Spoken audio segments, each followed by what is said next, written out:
Hello everyone. Welcome to Law Simple, Pure and to the Core. Dr. Vaishali here. And today we are going to learn something about criminal law. What is criminal law? Criminal law includes some law subjects. It starts with criminology and penology. Okay?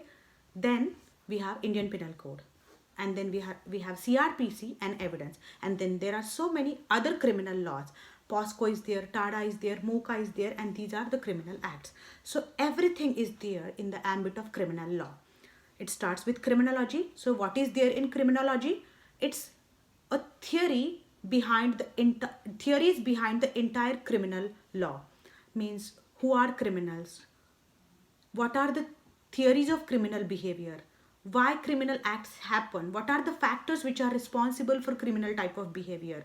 Social factors, economic factors, psychological factors, and some other factors also. So that is there in the criminology, in the subject criminology. Then comes penology.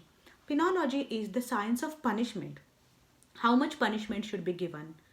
Like for example, solitary imprisonment, okay, which creates psychological problems in criminals.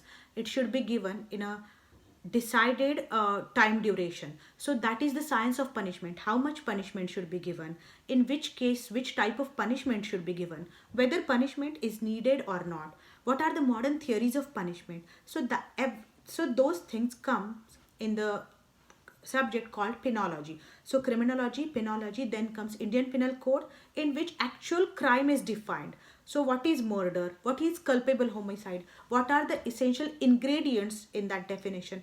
So that part is covered under Indian Penal Code. It is a pure substantive law which defines crime.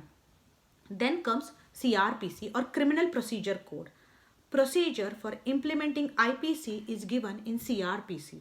So if you have to decide a certain case, a murder case, then what is the procedure for carrying on that murder case? What is the procedure under CRPC? So everything comes in CRPC relating to procedure. And then we have evidence law, how evidence will be collected, what is the value of different types of evidences, and all that is covered under the evidence law. And after that, some other criminal laws, like I told you, POSCO, TADA, MOCA, and some other acts relating to narcotics and all. So everything comes under the ambit of criminal law. So just do one thing. Do not try to just study Indian Penal Code because I want to be a criminal lawyer.